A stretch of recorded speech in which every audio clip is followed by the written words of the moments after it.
Hello students, welcome back to my channel. आपका मेरे channel पर स्वागत है। और स्टूडेंट, कैसे हो आप? जब क्या हाल चाल हैं आप सभी के? उम्मीद है आप सभी के सभी बढ़िया होंगे।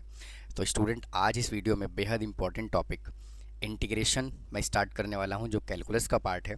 और इस वीडियो के लिए मैंने आपको काफ़ी ज़्यादा इंतज़ार करवाया, इसके लिए रियली सॉरी, माफ़ कीजिएगा। क्योंकि डॉक्टर ने क्लियरली बोला हुआ था कि वॉइस रेस्ट के लिए आपको बोलना ही नहीं है, ठीक है। तो मैं आपको ये वीडियो लेक्चर प्रोवाइड नहीं कर पा रहा था, क्लास को रिकॉर्ड ही नहीं कर पा रहा था। बहुत सारे काम जो हैं वो पेंडिंग है। मैं स्कूल भी नहीं जा पा रहा था, बहुत सारे काम पेंडिंग है, ट्यूशन भी नहीं जा पा रहा था। तो आइए आज की सेशन को हम शुरू करते हैं और बात करते हैं इंटीग्रेशन की। और इस वीडियो में जो है ना, इंटीग्रेशन हम बिल्कुल बेसिक लेवल से स्टार्ट करेंगे। जो अगर इंटीग्रेशन कोई फर्स्ट टाइम भी देख रहा हो तो उसको भी समझ में आ जाएगा। और सभी के सभी फार्मूला डिस्कस करने वाला हूँ। इसमें कोई भी एमसीक्यू क्वेश्चन नहीं होगा, पीवाईक्यू क्वेश्चन कोई भी नहीं होगा। सभी के सभी इंपॉर्टेंट फार्मूले जो हमारे सिलेबस में बोर्ड एग्ज़ाम में तो था, सॉरी, हमारे सिलेबस में बोर्ड एग्ज़ाम में नहीं था लेकिन सीयूटी में है वो, तो वो भी फार्मूले हम डिस्कस करेंगे। और प्रॉपर्टीज़ ऑफ इंटीग्रेशन के फार्मूले भी हम यहाँ पे डिस्कस करेंगे, ठीक है। तो आइए आज की सेशन को शुरू करते हैं और बात करते हैं इंटीग्रेशन की। तो बेटा, अगर हम इंटीग्रेशन की बात करें तो फर्स्ट जो टॉपिक है ना, बेहद सिंपल टॉपिक है। सिंपल इंटीग्रेशन एकदम से करना है। सिंपल इंटीग्रेशन का मतलब क्या होता है कि जैसे मान लीजिए कि कोई फंक्शन है x raise to power n, इसका हमें क्या करना है? इंटीग्रेशन करना है। तो आप इंटीग्रेशन कैसे करते हो इसका? इसका इंटीग्रेशन करते हैं x raise to power N plus one divided by N plus one plus में सी। यानी कि पावर में हम वन ऐड कर देते हैं और डिनोमिनेटर में पावर में वन ऐड कर देते हैं, मतलब कि एन प्लस वन, यही क्या आ गया आंसर। अब जैसे मान लीजिए एक क्वेश्चन है एक्स स्क्वायर, मुझे इसका इंटीग्रेशन करना है ना। तो क्या करोगे? X raise to power two plus one divided by two plus one is equal to x raise to power three divided by three plus C. यही क्या है? इसका आंसर है। समझ में बात आई? तो अगर हम इसके फंक्शन का इंटीग्रेशन करें तो देखिए मैंने ये कर दिया ऑलरेडी, इज इक्वल टू, अगर हम इसके इंटीग्रेशन की बात करें तो देखो, अगर हम log x का डेरिवेटिव करते हैं, अगर हम log x का डेरिवेटिव करते हैं तो क्या होता है? 1/x होता है कि नहीं होता? तो सिमिलरली अगर 1/x का इंटीग्रेशन करेंगे तो क्या होगा? log mod x plus C. और मॉडुलस लगाने का मेन कारण यही होता है कि log का आंसर कभी भी नेगेटिव में सेटिस्फाई नहीं करता। अगर मुझे ए रेज टू पावर एक्स का इंटीग्रेशन करना है तो कैसे करेंगे? देखिए, अगर हम ए एक्स का डेरिवेटिव करते हैं तो क्या लिखते हैं? A x as it is into log a, यही लिखते हैं ना। तो इसका इंटीग्रेशन करोगे तो क्या लिखोगे? ए रेज टू पावर एक्स, जो लॉग ए हमने न्यूमरेटर में लिखा है वो हम डिनोमिनेटर में लिख देंगे और ये आ जाएगा प्लस का सी। फिर अगला है ई रेज टू पावर एक्स, तो e raise to power x का जो इंटीग्रेशन होगा वो एज इट इज़ होगा, ठीक है। अब जैसे मान लीजिए कि एग्जांपल और लेते हैं, e raise to power x है तो e raise to power two x है, इसका इंटीग्रेशन करना है तो e raise to power two x as it is, और टू एक्स में से एक्स का कोफिशिएंट क्या है? टू, तो हमने टू को क्या कर दिया? डिवाइड बाई टू कर दिया प्लस सी। तो ये कुछ बेसिक इंटीग्रेशन है जिसमें आपको सिर्फ और सिर्फ ये वाला फार्मूला अप्लाई करना है और आपको कुछ नहीं करना, बस, ठीक है। सिंपल आपको यही वाला फार्मूला अप्लाई करना है। आइए नेक्स्ट देखते हैं यहाँ से और क्या दिया हुआ है। देखो, अब ये देखिए नेक्स्ट क्वेश्चन गिवन है। अब ये अभी जो हमने सीखा बिल्कुल बेसिक इंटीग्रेशन सीखा। अब यहाँ से कुछ कंडीशन अप्लाई शुरू होगा, कंडीशन लगना स्टार्ट होगा। कंडीशन कैसे लगेगा? देखो, जब न्यूमरेटर का डिग्री डिनोमिनेटर की डिग्री से बड़ा हो, है ना, यहाँ पर क्या लिखोगे? Degree of numerator greater than degree of denominator. तो बेटा इस कंडीशन में हम क्या करते हैं? डिवाइड करते हैं। क्या करते हैं? डिवाइड करते हैं। अगर इन कॉन्सेप्ट को ध्यान में रख करके इंटीग्रेशन करोगे तो क्वेश्चन कभी भी गलत नहीं होगा। यहाँ पे मैं देखिए क्लियरली वैसे देख पा रहा हूँ कि डिवाइड भी हो रहा है और फैक्टर भी बन रहा है। मैंने मान लिया कि फैक्टर बन रहा है। आपको सीयूटी एग्ज़ाम में, कोई भी कंपटीशन वाले एग्ज़ाम में डिवाइड करके नहीं देखना, समझ रहे हो बात को। लेकिन जब आपको degree of numerator degree of denominator बड़ा होगा, न्यूमरेटर की डिग्री डिनोमिनेटर की डिग्री से बड़ा होगा, तो हमेशा डिवाइड करना है। क्या पता कभी फैक्टर ना भी बने, है ना।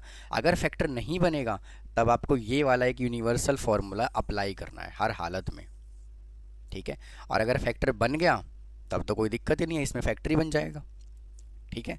तो इसको मैं डिवाइड वाले फार्मूले से ही करवाता हूँ, डिवाइड वाले मेथड से करवाता हूँ। आप फैक्टर बना करके भी कर सकते हो। अब जैसे मान लीजिए यहाँ पे हमें क्या गिवन है, एक्स रेज टू पावर 3।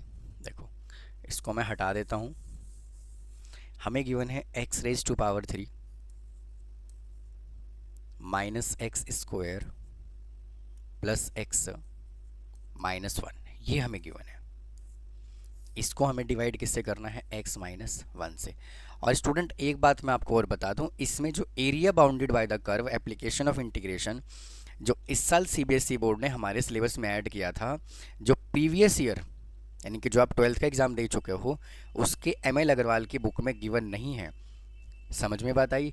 लेकिन मैंने डेडिकेटेड वीडियो अलग से उस चैप्टर पे मैंने टॉपिक पे बनाया हुआ है, मैं उस वीडियो का लिंक इसके डिस्क्रिप्शन बॉक्स में डाल दूंगा, ठीक है। वहाँ से जा कर के आप इसको देख सकते हो।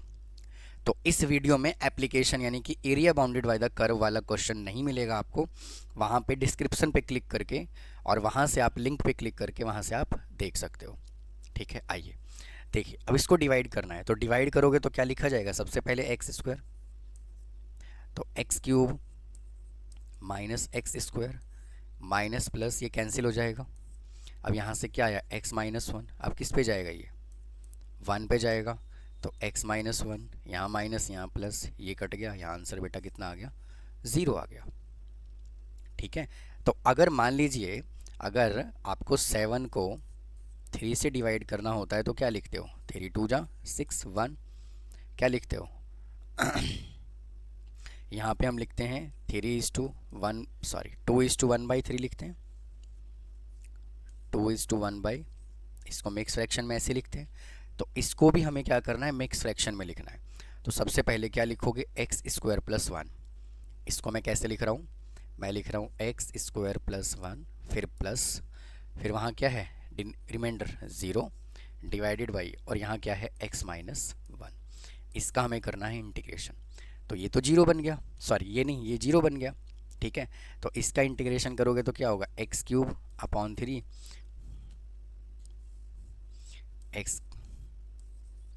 एक्स क्यूब अपॉन 3 और 1 का इंटीग्रेशन x प्लस सी, ये लो जी इसका आंसर आ गया। समझ में बात आई। आप फैक्टर भी बनाओगे तो भी यही आंसर आएगा। आइए अगले क्वेश्चन को देखते हैं क्या कहता है। देखो कुछ क्वेश्चन मैंने यहाँ पे और लिया हुआ है। अब जो टॉपिक है ना वो है इंटीग्रेशन बाय सब्स्टिट्यूशन। अब ये इंटीग्रेशन बाय सब्स्टिट्यूशन में देखिए कैसे करना होता है क्वेश्चन को, हमें क्वेश्चन जो है वो न्यूमरेटर अपॉन डिनोमिनेटर के फॉर्मेट में भी गिवन हो सकता है, न्यूमरेटर और सिर्फ एक सिंपल इक्वेशन के फॉर्म में भी गिवन हो सकता है, ठीक है। तो इसमें हमें क्या करना होता है, किसी भी एक फंक्शन को हमें क्या करना होता है, किसी सेकंड वेरिएबल के इक्वल अज्यूम करना होता है, ठीक है ना। तो और बेसिकली होता क्या है कि जब हम किसी फंक्शन को न्यूमरेटर या डिनोमिनेटर में से किसी फंक्शन को हम अज्यूम करते हैं, सब्स्टिट्यूट करते हैं, तो न्यूमरेटर और डेरिवेटिव करने के बाद न्यूमरेटर और डिनोमिनेटर हमारे पास आता है। समझ में बात आई। तो कैसे करोगे, कैसे करते हैं, देखिए समझते हैं इसको। देखो इंटीग्रेशन बाय सब्स्टिट्यूशन में क्या होता है, इसको हम क्या करते हैं, टी अज्यूम कर लेते हैं। तो यहाँ पे क्या दिया हुआ है, 3 + e⁴x, इसको हमने बेटा क्या अज्यूम कर लिया, टी, ठीक है। डिफ्रेंशिएट बोथ साइड करोगे तो ex का इंटीग्रेशन ex और 4x का derivative into 4 is equal to t का डेरिवेटिव dt अपॉन dx, ठीक है। अब dx को ले जाओ उधर, तो e⁴x into dx is equal to dt upon 4। अब देखिए, अब एक बात बताओ, ये जो वैल्यू यहाँ पे लिखा हुआ है e⁴x इंटू dx, इसकी जगह पर मैं क्या लिख सकता हूँ, dt अपॉन 4 इंटू डिनोमिनेटर को हमने क्या जूम किया भाई, इसको हमने क्या जूम किया, t, तो यहाँ पे लिखोगे 1/t⁴, इसका हमें करना है इंटीग्रेशन। इसको अरेंज कर लेते हैं, 1/4 को लिखिए एज इट इज़, और इंटीग्रेशन हमें किसका करना है, इसका करना है, है ना। तो एक काम करते हैं, इसको ऊपर भी ले आते हैं, t raise to power minus 3 into d t, और जब आप इसका इंटीग्रेशन करोगे तो 1/4 t raise to power minus 3 plus 1 divided by minus 3 plus 1 plus सी। तो ये 1/4 आ जाएगा एज इट इज़, और इसको हम क्या लिख सकते हैं, इंटू टी का पावर -2 अपॉन में -2। इसको सिंप्लीफाई कर लीजिए, तो 2 4 जा माइनस का 8, इसको नीचे ले आओ, टी रेज टू पावर 2। अब फाइनल इसका आंसर क्या लिखोगे, इसका फाइनल आंसर आएगा 1/-8 इंटू टी हमने किसको एज्यूम किया, 3 plus e raise to power 4x, 3 plus e raise to power 4x plus C, और यहाँ स्क्वायर।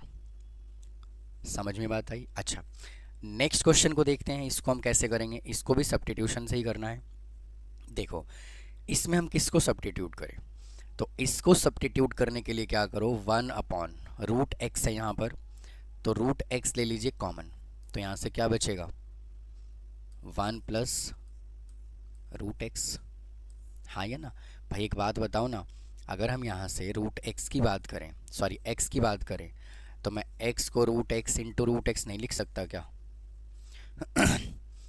तो एक रूट बाहर आ गया, एक रूट अंदर बच गया। अब इसमें सब्स्टिट्यूशन कैसे लगाओगे, 1 प्लस √x को t ले लीजिए, तो √x का डेरिवेटिव क्या होता है, 1/2 √x is equal to d t upon d x. D x चला जाएगा उधर, ठीक है, इज इक्वल टू, और हाँ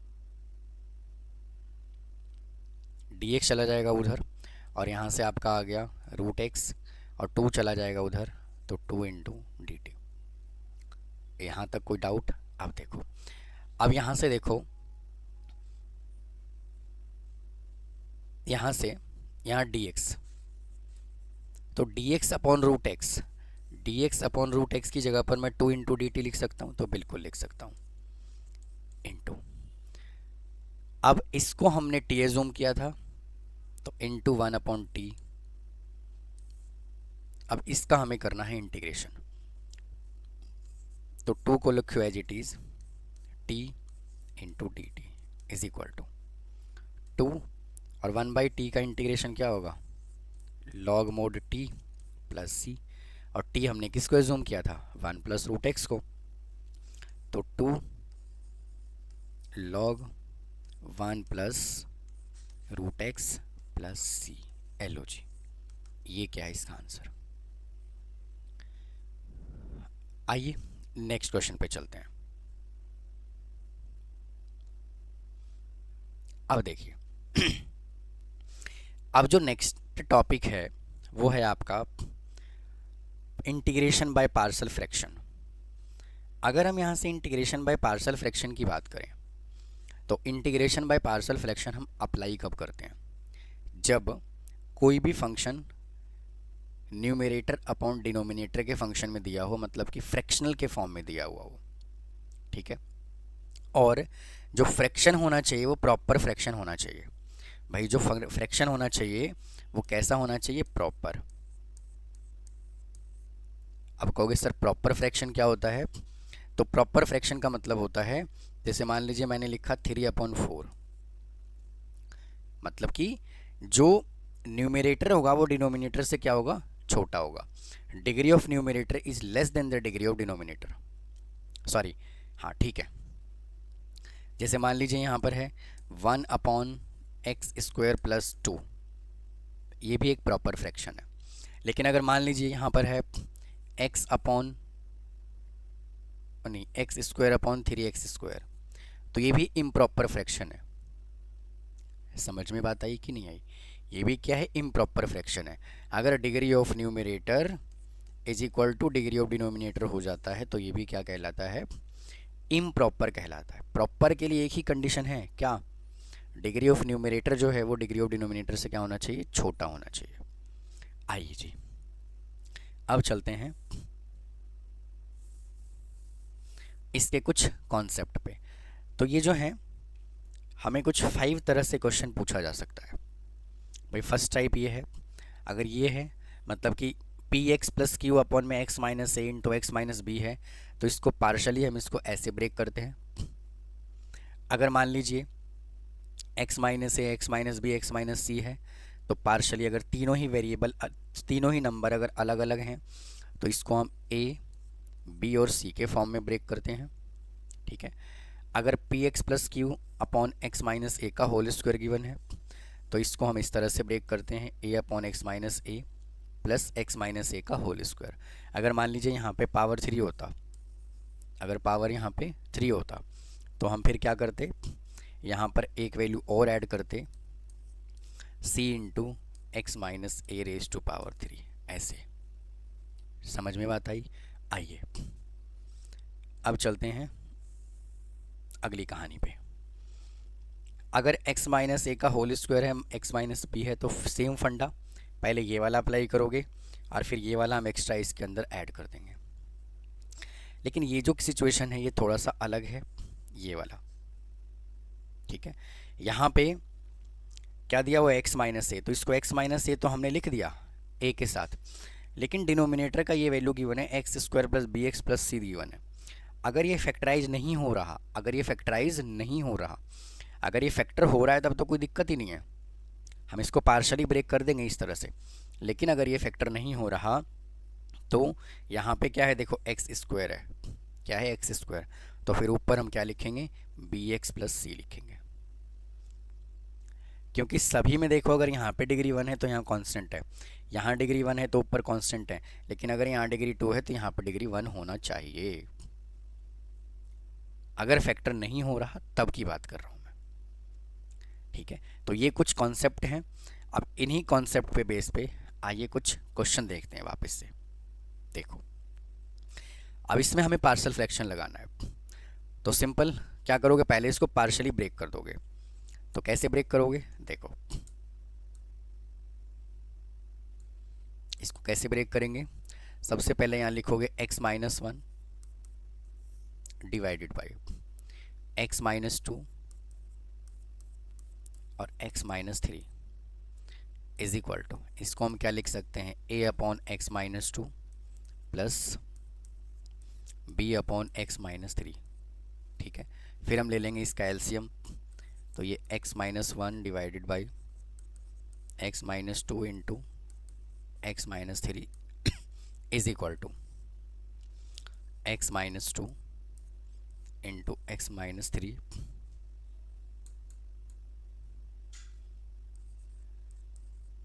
ठीक है, तो ये चला जाएगा उधर, a into x minus 3 plus b into x minus 2।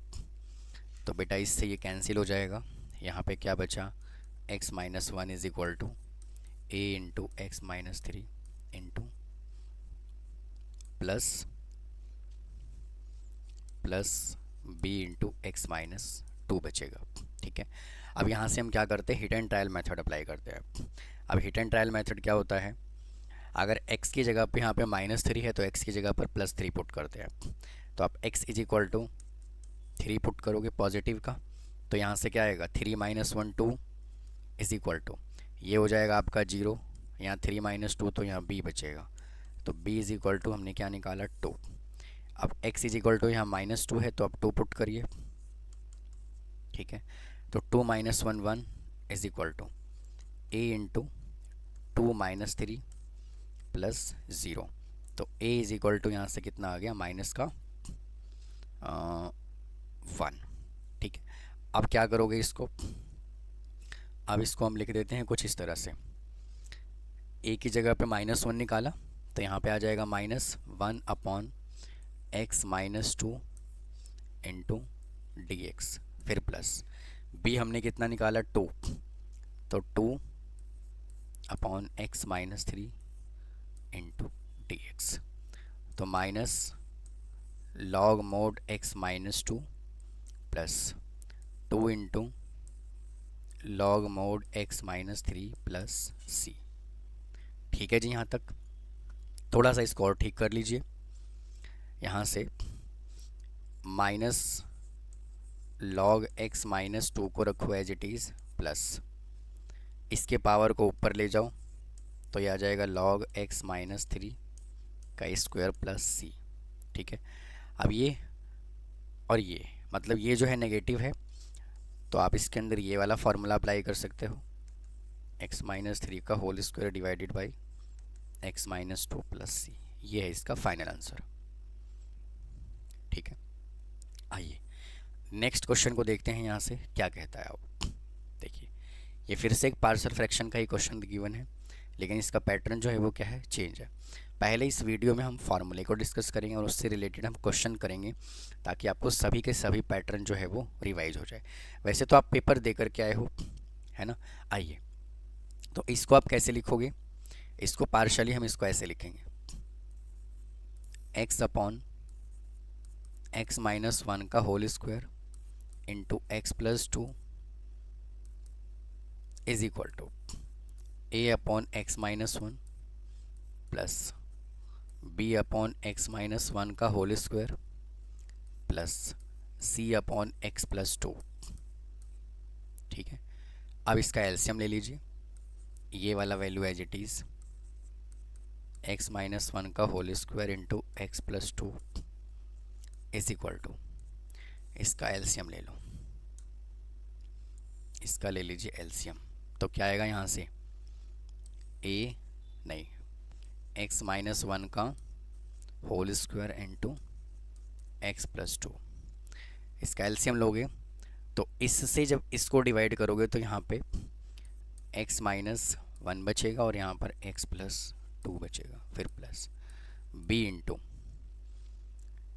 इससे इसको डिवाइड करोगे तो ये पूरा वैल्यू नीचे वाला कट जाएगा तो सिर्फ एक्स प्लस टू बचेगा, फिर प्लस सी इंटू, इससे जब आप इसको डिवाइड करेंगे तो क्या आएगा, सिर्फ एक्स माइनस वन का होल स्क्वायर बचेगा, एक्स माइनस वन का होल स्क्वायर बचेगा। ठीक है, अब देखो, अब क्या करना है, ये और ये पूरा क्या हो गया, कट गया। अब यहाँ से जो बचा वो लिख दो, x is equal to a into x minus one into x plus two plus b into x plus two plus c into x minus one का होल स्क्वायर। ठीक है, अब क्या करो, फिर से hit and trial method apply करो। यहाँ पे x माइनस वन है तो x is equal to one put कर लीजिए, x is equal to one put करो तो यहाँ पे वन आ जाएगा, इज इक्वल टू, ये पूरा जीरो बन गया, ये जीरो बन गया, यहाँ से b बच गया, है ना। तो b into one plus one two, sorry one plus two three, तो b इज इक्वल टू यहाँ से हमने कितना निकाला, वन अपॉन थ्री निकाला। अब नेक्स्ट कंडीशन पे आइए, x is equal two plus two है तो माइनस टू पुट कर दीजिए, तो यहाँ पर आ जाएगा माइनस टू, ये पूरा जीरो हो गया, ये पूरा जीरो हो गया, यहाँ माइनस टू पुट करोगे, c into minus two minus one का स्क्वायर, तो minus two divided by minus three का स्क्वायर नाइन, तो नाइन सी, तो minus two upon nine is equal to c बचेगा। ठीक है, अब यहाँ से क्या निकालना है, b निकाल दिया, c निकाल दिया, अब हमें a चाहिए। क्या चाहिए, a। तो a के लिए क्या करो, on comparing coefficient of x square, on comparing coefficient of x square, तो इधर तो जीरो आ जाएगा, इज इक्वल टू, जब आप x को x के साथ मल्टीप्लाई करोगे तो क्या आएगा, एक्स स्क्वायर आएगा, यानी कि यहाँ पर a आएगा, यहाँ कुछ नहीं आएगा, यहाँ फार्मूला ओपन करोगे तो यहाँ पर b आएगा, सॉरी c आएगा, c आएगा। तो यहाँ से देखो a हमने कितना निकाला, a हमने निकाला, यहाँ से निकालना ही नहीं है, is equal two plus c कितना निकाला, टू बाई नाइन माइनस का, तो c हमने निकाला minus two by nine, c हमने निकाला माइनस टू बाई नाइन, तो a कितना आ जाएगा, पॉजिटिव टू बाई नाइन आ जाएगा। ठीक है, वैसे इतना बड़ा क्वेश्चन नहीं आएगा CUT में। ठीक है, आपको टेंशन लेने की ज़रूरत नहीं है, बिल्कुल भी नहीं आएगा इतना बड़ा। मैं सिर्फ आपको समझा रहा हूँ, सिखा रहा हूँ कि हमें इसको ऐसे करना है। आप चाहो तो इस वाले पार्ट को स्किप भी कर सकते हो, ठीक है। आइए, उसके बाद a इज़ इक्वल टू 2/9 है, b निकाल लिया, c निकाल दिया। अब a हमने निकाला 2/9, तो यहाँ पुट कर दीजिए 2/9, और इंटीग्रेशन हमें किसका करना है, 1/x-1 का, फिर प्लस, फिर b हमने कितना निकाला चेक करो, 1/3, तो यहाँ पर आ जाएगा आपका 1/3 और 1/x-1 का whole square into dx plus c हमने कितना निकाला, -2/9, 2/9 नेगेटिव का, और c है 1/x+2, ठीक है जी, ये है। अब इसका कर लेना है आपको इंटीग्रेशन, ठीक है। तो ये 2/9 तो लिखोगे एज इट इज़, और इसका इंटीग्रेशन करिएगा तो क्या आएगा, log mod x-1, फिर प्लस। इसका इंटीग्रेशन मैं आपको अलग से करके बता देता हूँ। ये x-1 है, ये चला जाएगा ऊपर तो पावर -2 हो जाएगा, तो x-1 -2 + 1 डिवाइडेड बाई -2 + 1। समझ में बात आई? तो यहाँ से क्या करोगे, यहाँ पे आ जाएगा x -1 रेज़ टू पावर -1/-1, तो यहाँ से आएगा -1/x-1, ये आएगा इसका इंटीग्रेशन। क्योंकि डिनोमिनेटर में आएगा तो ये पॉजिटिव हो जाएगा, तो 1/x-1। तो इसको यहाँ से हटाइए पॉजिटिव को, ठीक है। यहाँ लगाओ नेगेटिव, ये 1/3, और इसका इंटीग्रेशन क्या होगा, 1/x-1, फिर -2/9 log mod x+2 + c, ठीक है जी। अब थोड़ा सा आपको कलाकारी और करना है। यहाँ से 2/9 ले लीजिए कॉमन, ठीक है, और यहाँ लिखो log x-1 minus log x+2, फिर ये value as it is -1/3 into x-1, ये लिखना है as it is plus c, ठीक है भाई यहाँ तक। अब क्या करोगे, दो फंक्शन डिवाइड माइनस हो रहा है तो हम इसको डिवाइड करके लिख देंगे, तो log mod x-1 divided by x+2 -1/3 into x-1 plus c, इस तरह से, ठीक है। तो इतना बड़ा क्वेश्चन तो नहीं पूछा जाएगा CUT में, नहीं तो पता लगे 10 मिनट इसी में लग जाए, ख़राब हो जाए, है ना। तो जस्ट मैंने आपको रिमाइंड करने के लिए करा दिया ये। देखिए, अब इस वाले क्वेश्चन में जो है सब्स्टिट्यूशन अप्लाई करना है, फिर हमें पार्शियल फ्रैक्शन लगाना है। कैसे, देखो यहाँ पे क्या करो, ये x³ है ना, इसको t ले लो, तो यहाँ पे क्या आएगा, 3x² dx is equal to dt। भाई हाँ कि ना, तो हाँ, तो यहाँ पे क्या आएगा, x² into dx is equal to dt/3 आएगा, है ना।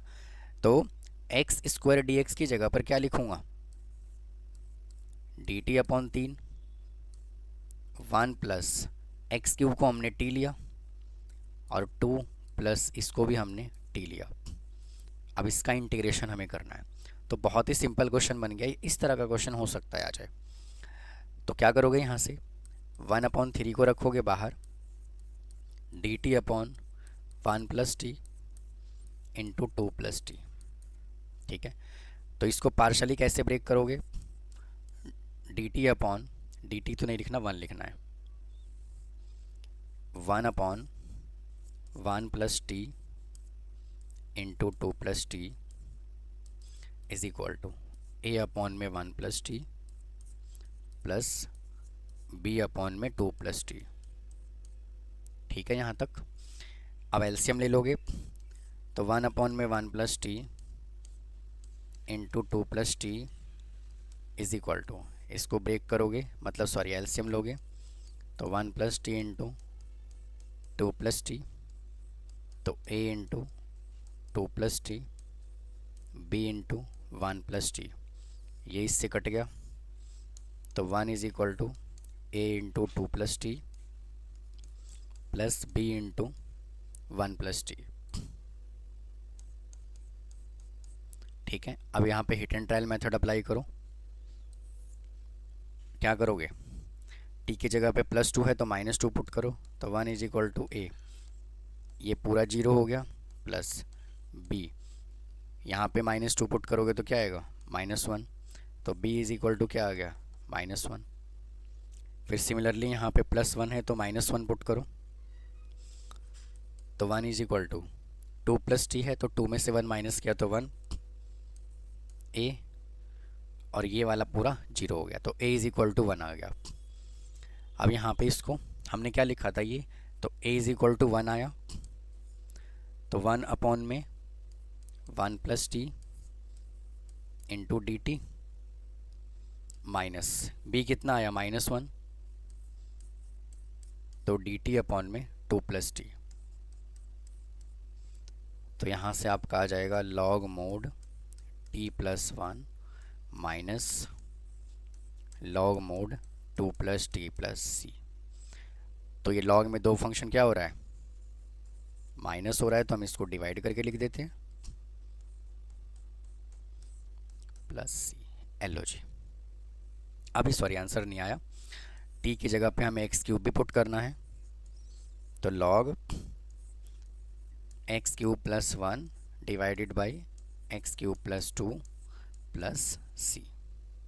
ठीक है, ये था क्वेश्चन, इस तरह से अटेम्प्ट करना है। आइए नेक्स्ट कहानी को देखते हैं, नेक्स्ट क्वेश्चन को देखते हैं, बेटा क्या कहता है सुनो। देखो अब ये दो स्पेशल टाइप ऑफ इंटीग्रेशन है, ये भी जो है बाय पार्ट्स का ही पार्ट है, लेकिन इसके अंदर जो है ना बिल्कुल क्वेश्चन जो है वो डायरेक्ट फॉर्म में गिवन होगा।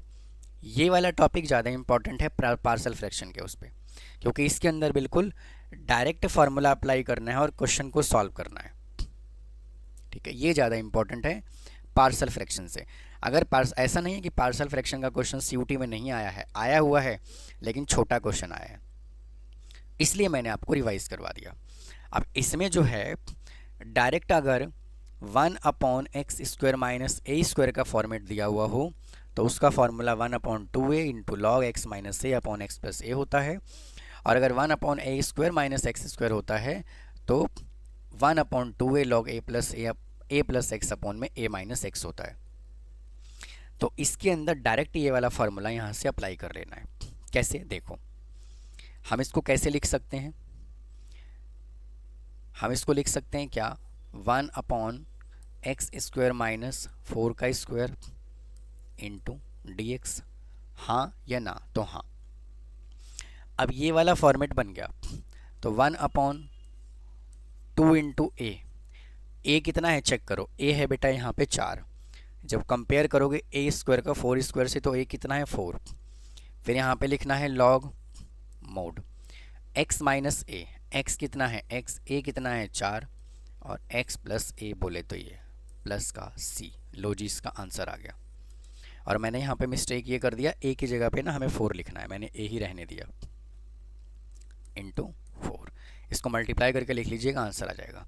अगर हम इस क्वेश्चन की बात करें तो इसमें ये वाला फार्मूला अप्लाई हो रहा है, तो अगर हम इसको लिखें तो कैसे लिखोगे, 16 को लिख सकते हैं 4 का स्क्वायर माइनस 25 को लिख सकते हैं 5x का होल स्क्वायर इंटू dx। ठीक है जी, अब देखो अब हमें इसके अंदर ये फार्मूला अप्लाई करना है, तो 1/2a, तो a कितना है 4, फिर लॉग मोड, ठीक है, a प्लस एक्स यानी कि 4 प्लस x का काम कौन कर रहा है 5x अपॉन 4 माइनस 5x,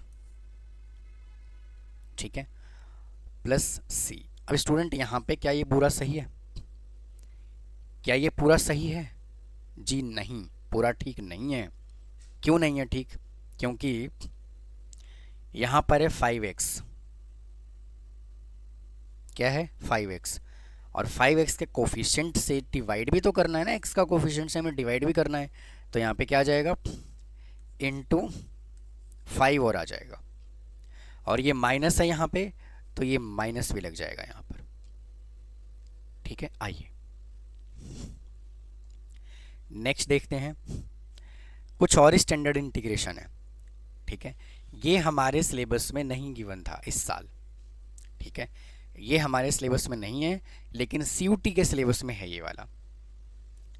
ठीक है, तो देखो अब ये क्या फॉर्मेट है, 1/x² प्लस a² का रूट। तो इसके अंदर आपको फॉर्मूला कौन सा अप्लाई करना है, ये वाला अप्लाई करना है। तो इसको कैसे चेंज करोगे, इसको चेंज करेंगे dx/49 को हम क्या लिख सकते हैं, 7x का होल स्क्वायर प्लस 4 का स्क्वायर, ये लिखेंगे। और ये रूट भी तो है। ठीक है, तो लॉग मोड, और x देखो यहाँ पे क्या है, x जो है वो 7x है, तो यहाँ पे लिखोगे 7x फिर प्लस, और ये वैल्यू अंदर एज इट इज़ लिख लेना है। कौन सा, जो ये गिवन है 49x² प्लस 16 प्लस c, यही क्या है इस क्वेश्चन का आंसर है। तो इस तरह से डायरेक्ट क्वेश्चन पूछा जा सकता है या फार्मूला भी पूछा जा सकता है। आइए नेक्स्ट कॉन्सेप्ट देखते हैं, अगला फार्मूला देखिए। अब वहाँ पे पॉजिटिव था, यहाँ पर क्या है नेगेटिव, तो दोनों फार्मूले में कुछ भी डिफरेंस नहीं है, बिल्कुल सेम है। बस यहाँ पे क्या आ जाएगा, वही सेम फार्मूला है, बस यहाँ पे नेगेटिव आ जाएगा। तो इसको आप किस तरह से लिखोगे, dx/6x का होल स्क्वायर माइनस 5 का स्क्वायर। ठीक है, तो लॉग मोड x कितना है 6x प्लस, और ये वाला value as it is 36x² minus 25 plus c। ठीक है, आइए अब देखिए, अब ये वापस से ये फॉर्मूला थोड़ा सा डिफरेंट है। क्या कहता है, अगर x² प्लस a² का रूट है, अगर ये गिवन है, तो 1/2 इंटू x² प्लस a², फिर 1/2 इंटू a² इंटू लॉग। ठीक है, और फिर ये वैल्यू एज इट इज़, तो ये फार्मूला बड़ा है। ठीक है, तो इस तरह के क्वेश्चंस फार्मूला भी पूछा जा सकता है और क्वेश्चन भी पूछा जा सकता है, क्योंकि इसमें टाइम भी कम लगेगा, है ना, और डायरेक्ट आपको फार्मूले के अंदर वैल्यू पुट ही तो करना है, और कुछ तो करना है नहीं।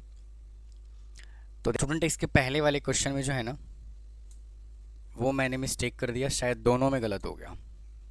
ठीक है, देखिए यहाँ पे क्या मिस्टेक हुआ है, देखो यहाँ पे क्या है 7x, भाई यहाँ पे क्या है देखो, यहाँ पर है 7x। ठीक है, तो 7x में से x का कोफिशिएंट 1/7 भी आएगा यहाँ पर। ठीक है, और अगले वाले में भी सेम मिस्टेक मैंने किया है, यहाँ पर है 16x², है ना, तो x का कोफिशिएंट 1/6 भी आएगा। ठीक है, ये मैंने मिस्टेक कर दिया था। आइए अब इसको देखते हैं वापस से।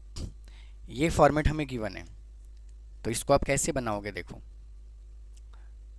इसको हम लिखेंगे 2x का होल स्क्वायर प्लस 3, और ये अंडर रूट इंटू dx।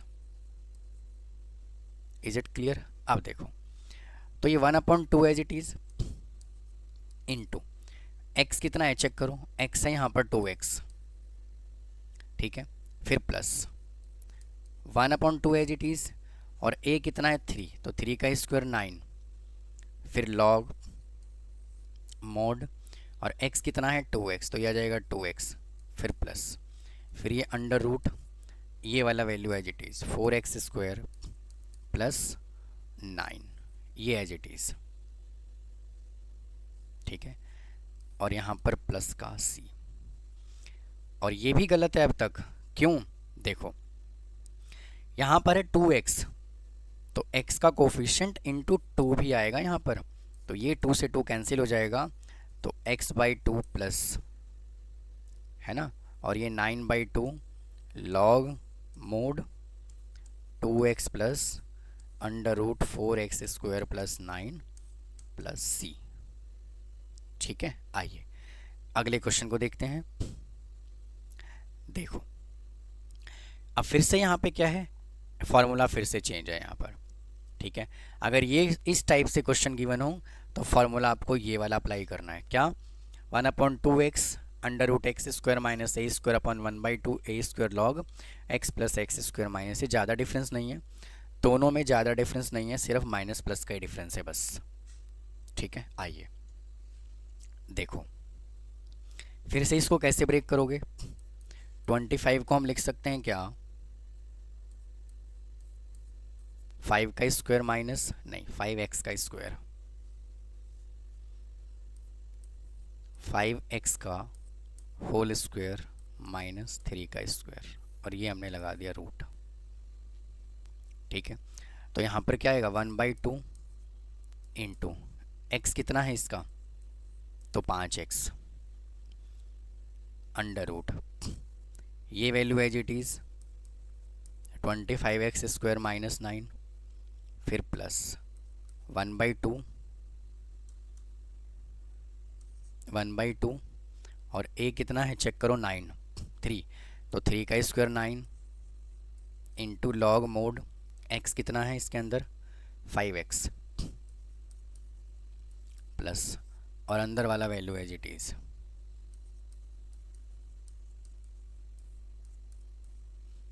ठीक है, अब इसमें क्या करना है 5x का कोफिशिएंट इंटू 5 भी तो लिखना है।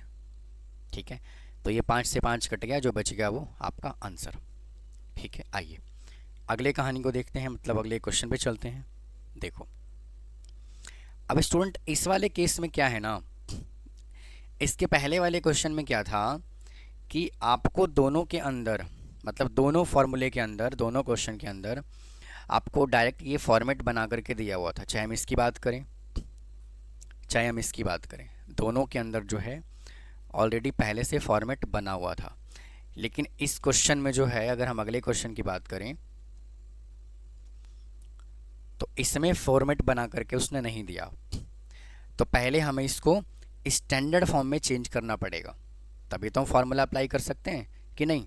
तो क्या करोगे, देखो यहाँ पर है 4x square x square plus 4x plus 6, इसके अंदर हम अप्लाई करेंगे कंप्लीटिंग स्क्वायर मेथड, जो 10th क्लास में आपने पढ़ा होगा, सॉरी सिलेबस में ही नहीं था। ठीक है, सिलेबस में ही नहीं था, तो इसके अंदर हम अप्लाई करेंगे कंप्लीटिंग स्क्वायर मेथड।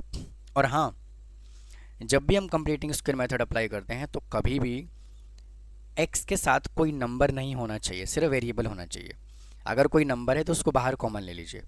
ठीक है, तो कंप्लीटिंग स्क्वायर कैसे लगाते हैं, एक्स स्क्वायर प्लस 4x, क्या करना है x का कोफिशिएंट कंसीडर करना है, क्या करना है x का कोफिशिएंट कंसीडर करना है, x के कोफिशिएंट का आधा क्या करना है हाफ, तो 4 का हाफ कितना होगा, तो 4 का हाफ होगा सर 2, और फिर करना है डबल, यानी कि उसका डबल, यानी कि स्क्वायर, सॉरी डबल नहीं स्क्वायर, तो x के कोफिशिएंट का आधा करके स्क्वायर कर देना है, x के कोफिशिएंट का हाफ करके स्क्वायर कर देना है, तो क्या आ जाएगा 4। अपनी मर्जी से यहाँ +4 किया और -4 किया और ये +6 लिख दिया। ठीक है, ये मैं हटा देता हूँ यहाँ से। अब देखो क्या ये एक फार्मूला बना, तो बिल्कुल बना, x + 2 का होल स्क्वायर प्लस, इसको सॉल्व करिएगा तो क्या आएगा 2। तो क्या मैं इसको ऐसे लिख सकता हूँ होल स्क्वायर प्लस √2 का होल स्क्वायर, तो इसको हम कैसे लिख सकते हैं अब, x + 2 का होल स्क्वायर प्लस √2 का होल स्क्वायर इंटू dx, और ये लग गया जी रूट।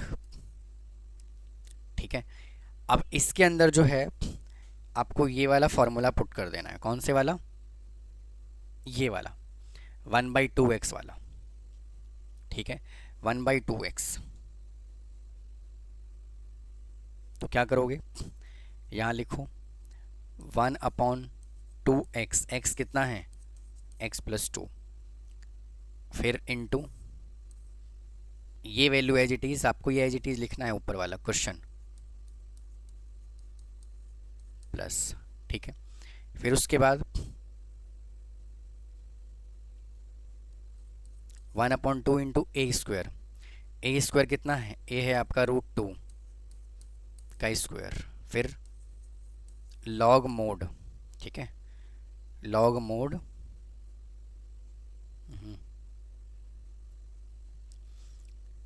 इसको यहाँ लिख देता हूँ, लॉग मोड, और उसके बाद है एक्स, एक्स आएगा आपका यहाँ पर x+2, फिर प्लस अंदर वाला value as it is x² + 4x + 16 + c, ठीक है। इस तरह से आइए नेक्स्ट कॉन्सेप्ट पे चलते हैं। देखो क्या कहता है। अब स्टूडेंट यहाँ से जो है ना, इंटीग्रेशन बाय पार्ट्स से स्टार्ट हो गया। अब इंटीग्रेशन बाय पार्ट्स में कैसे करते हैं, अगर मान लीजिए u और v है, क्या है u और v, तो u अगर फर्स्ट फंक्शन है, v अगर सेकंड फंक्शन है ना, इसका हमें क्या करना है, इंटीग्रेशन। जब दो फंक्शन आपस में मल्टीप्लाई हो रहा होता है तो हम इस तरह से करते हैं। तो क्या करते हैं, देखो first function as it is v, यानी कि सेकंड का इंटीग्रेशन माइनस, और d/dx, सॉरी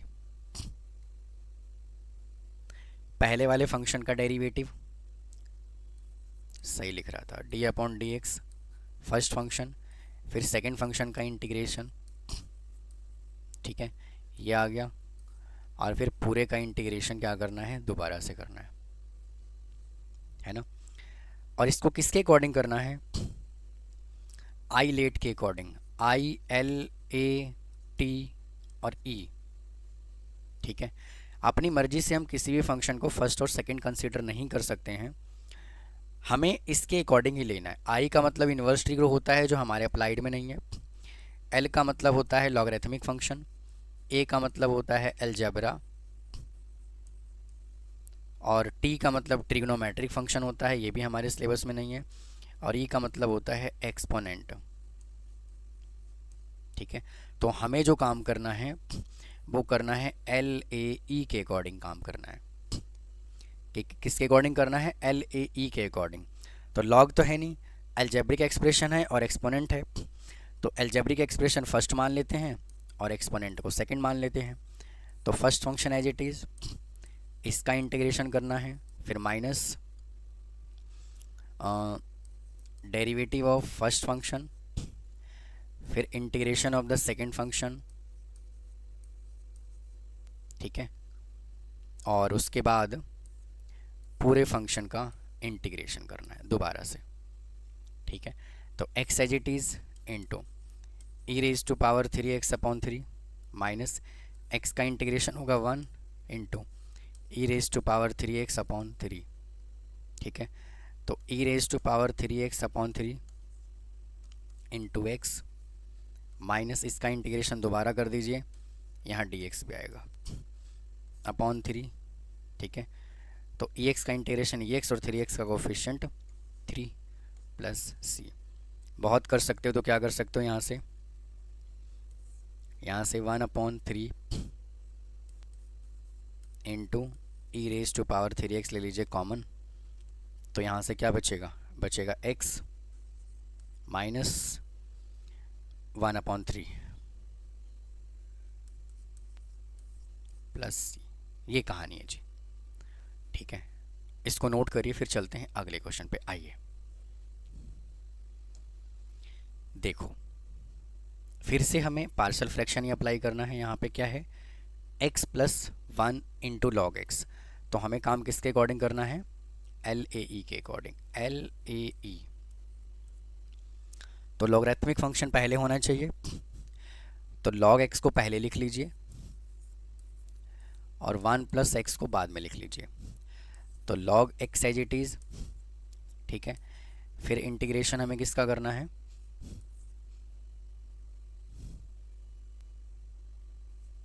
1 + x का इंटू dx, फिर माइनस डेरिवेटिव हमें करना है log x का, और फिर इंटीग्रेशन हमें किसका करना है, 1 + x का इंटू dx, और फिर पूरे फंक्शन का इंटीग्रेशन। ये कहानी है जी। तो क्या आएगा, log x as it is into 1 का इंटीग्रेशन x, सॉरी एक्स लिखेंगे यहाँ पर, है ना। एक्स प्लस एक्स का integration x square by 2 minus log x का इंटीग्रेशन 1/x इंटू इसका इंटीग्रेशन करोगे तो x प्लस 1/x² आएगा, ठीक है, इंटू dx। तो ये तो एज इट इज़ रहेगा, x plus x² into log x minus इसको अंदर कर दीजिए पहले मल्टीप्लाई, तो 1/x into x plus 1/x³ into dx। ये एज इट इज़ माइनस, इसको इससे काटेंगे तो क्या आएगा 1 प्लस इसको ऊपर लेकर के चले जाइए तो x⁻³ इंटू dx, ठीक है। अच्छा, अब क्या करना है, x plus x² 2 into log x minus 1 का इंटीग्रेशन करोगे तो क्या आएगा x, और यहाँ पे प्लस x⁻³ है तो x⁻³ plus 1 minus 3 plus 1 is equal to x⁻² तो आ जाएगा 1/x² और ये 2 और नेगेटिव। तो यहाँ पे देखो क्या है पॉजिटिव, तो ब्रैकेट के बाहर माइनस है तो अंदर वाला साइन क्या होगा, चेंज हो जाएगा। तो यहाँ पे आएगा आपका minus minus plus 1/2x² plus c। ये कहानी है जी, ठीक है। आइए नेक्स्ट क्वेश्चन को देखते हैं क्या कहता है। देखो अब देखिए अगले वाला टॉपिक यहाँ से क्या कहता है, देखो इंटीग्रेशन बाय पार्ट्स तो है लेकिन एक्सपोनेंट फॉर्म में। अब एक्सपोनेंट फॉर्म क्या होता है, इसके अंदर जो है सबसे पहली बात तो एक्सपोनेंट फॉर्म में स्पेशल फॉर्म लगाने के लिए EX का होना ज़रूरी है। तो स्पेशल फॉर्म देखो हम यहाँ लगा सकते हैं और हम यहाँ पर हम डायरेक्ट लगा सकते हैं। और स्टूडेंट इस क्वेश्चन में ना यहाँ पे मिस्टेक है, यहाँ पे e⁻²x है, x नहीं है 2x है, ठीक है। लेकिन इसमें हम स्पेशल फॉर्म नहीं लगा सकते हैं, ठीक है। तो स्पेशल फॉर्म क्या होता है कि अगर आपको EX बाहर दिया हुआ है, फंक्शन गिवन है और सेम फंक्शन का डेरिवेटिव मौजूद है तो हम डायरेक्ट ये वाला फॉर्मूला लिख सकते हैं, ठीक है। अगर फंक्शन गिवन है, फंक्शन का डेरिवेटिव गिवन है तो हम ये वाला डायरेक्ट फार्मूला अप्लाई कर सकते हैं। तो यहाँ से देखो होना क्या है, इसमें देखो अगर हम यहाँ से fx is equal to log x ले लें, वैसे आपको डायरेक्ट दिख रहा होगा आंसर, ठीक है। fx is equal to direct log x ले लें तो इसका डेरिवेटिव करोगे तो क्या आएगा 1/x आएगा। इसको लिया हमने fx तो डायरेक्ट हमारा क्या आ गया 1/x आ गया। तो इसका आंसर सीधा सीधा क्या आ जाएगा EX into log x plus c. लो जी ख़त्म। इसमें हम वो फार्मूला नहीं लगा सकते हैं, इसके अंदर हमें बाय पार्ट्स ही लगाना पड़ेगा। तो कैसे लगेगा देखो, यहाँ पे फर्स्ट फंक्शन इसको जूम कर लेते हैं और क्या 1 प्लस लॉग एक्स को इंटू 1 लिख सकता हूँ, इंटू 1 लिखने में तो कोई बुराई है नहीं। तो 1 plus log x first function as it is, और इंटीग्रेशन हमें किसका करना है सेकंड फंक्शन का, और सेकंड फंक्शन को हमने क्या लिया हुआ है 1 लिया हुआ है माइनस।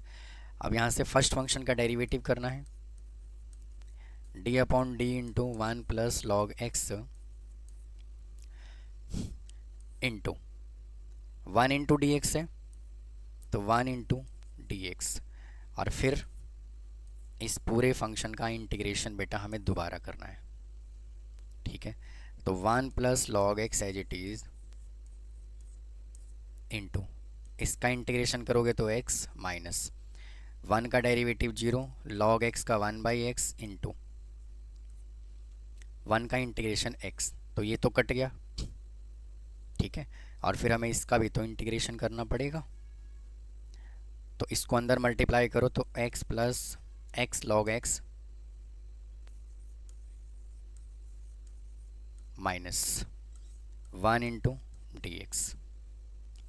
तो x plus x log x minus x, इससे ये कट गया तो आंसर आपका ये आ गया, ठीक है। अब नेक्स्ट क्वेश्चन देखिए, हमें ये गिवन है 2x माइनस 1 अपॉन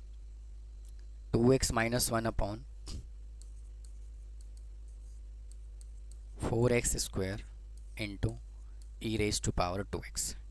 तो इसमें ना थोड़ा सा हम कलाकारी करते हैं। क्या करेंगे देखिए, इसमें थोड़ा सा चेंज करते हैं। कैसे, देखो ये है 2x माइनस 1 अपॉन 2x का whole square into e raise to power 2x, ऐसे लिख लिया। अब 2x को t ले लो,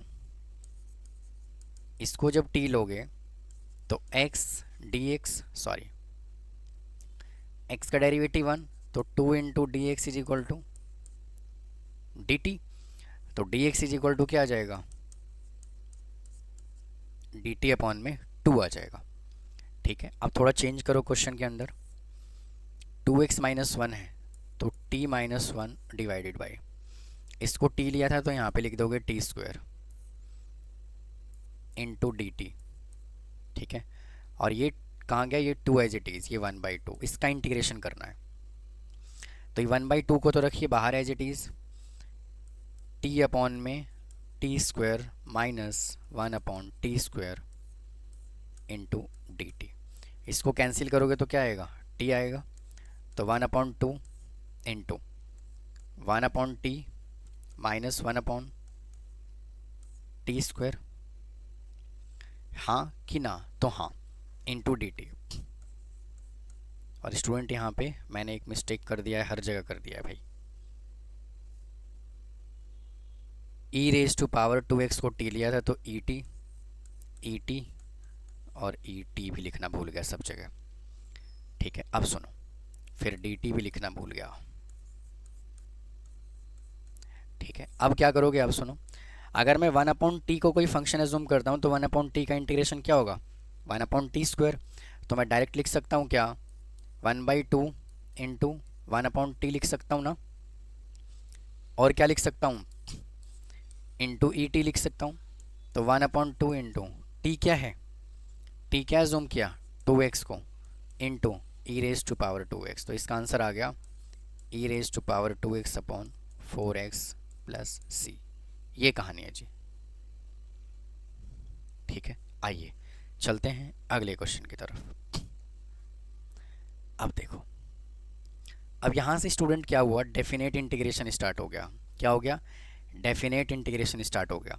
तो देखिए, अगर हम डेफिनेट इंटीग्रेशन की बात करें ना, तो डेफिनेट इंटीग्रेशन में ये आपका होता है a, ये होता है b, और ये क्या होता है fx। क्या होता है, fx। तो इसका हमें क्या करना है, इंटीग्रेशन करना है। ठीक है, तो मान लेते हैं कि fx का इंटीग्रेशन क्या होगा, fx का इंटीग्रेशन fx होगा प्लस c, और यहाँ पर लिमिट क्या लिखोगे, a से लेकर के b तक। ठीक है, अब हमें क्या करना है, इसके अंदर लिमिट पुट करना है। सबसे पहले लिमिट b पुट किया जाता है, फिर a पुट किया जाता है। तो जो b लिमिट होता है इसको हम क्या कहते हैं, अपर लिमिट। b को हम बोलते हैं अपर लिमिट, और ये जो a है ना, इसको बोला जाता है लोअर लिमिट।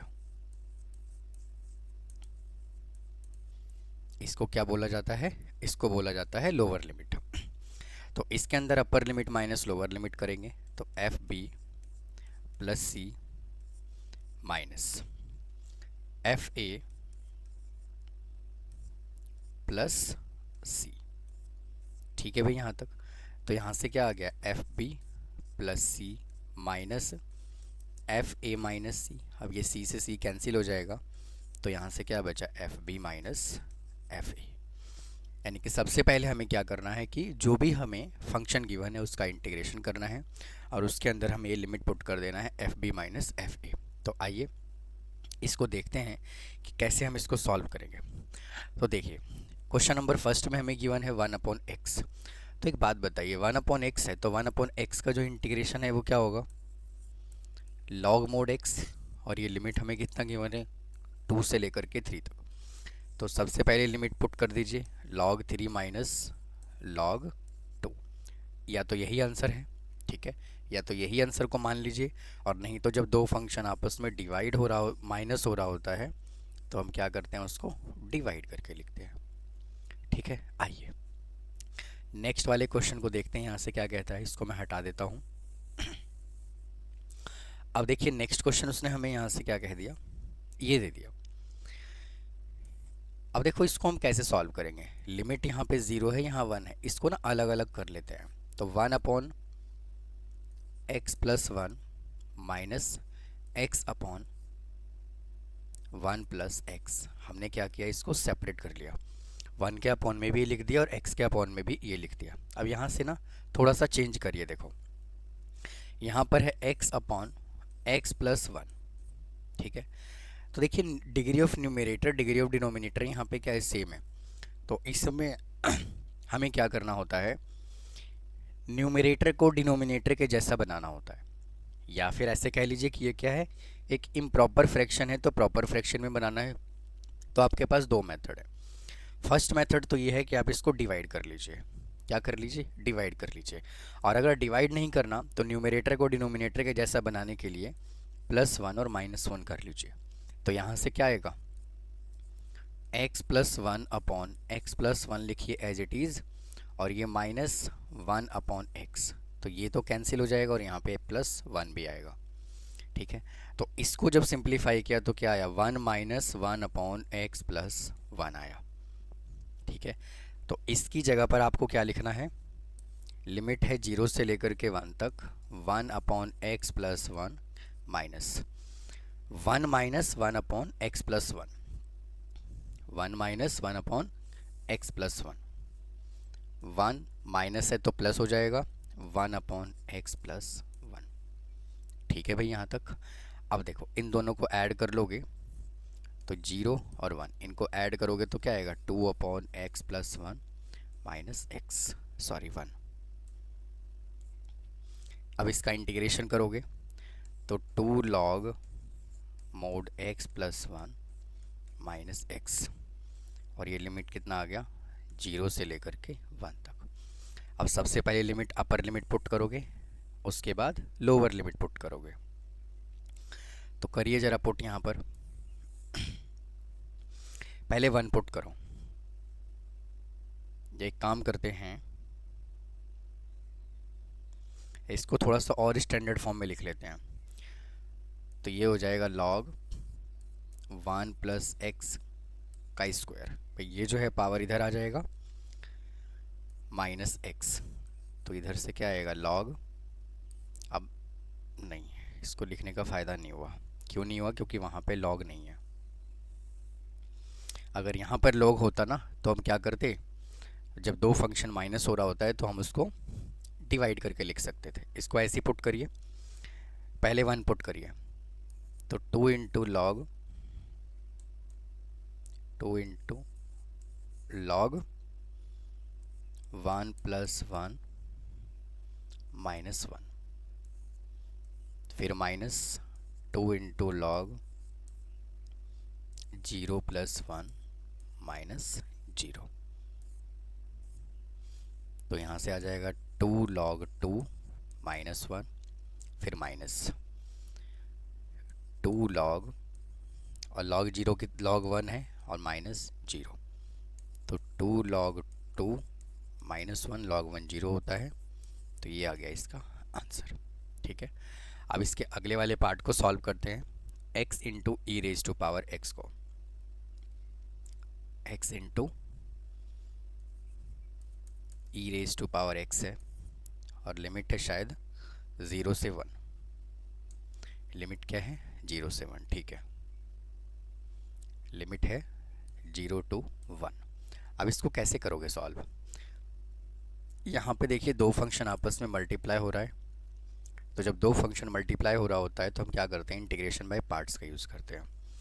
तो इंटीग्रेशन बाय पार्ट्स हम LAE के अकॉर्डिंग लगाते हैं, लॉगरिथमिक, अलजेब्रिक और एक्सपोनेंशियल, ठीक है। तो देखो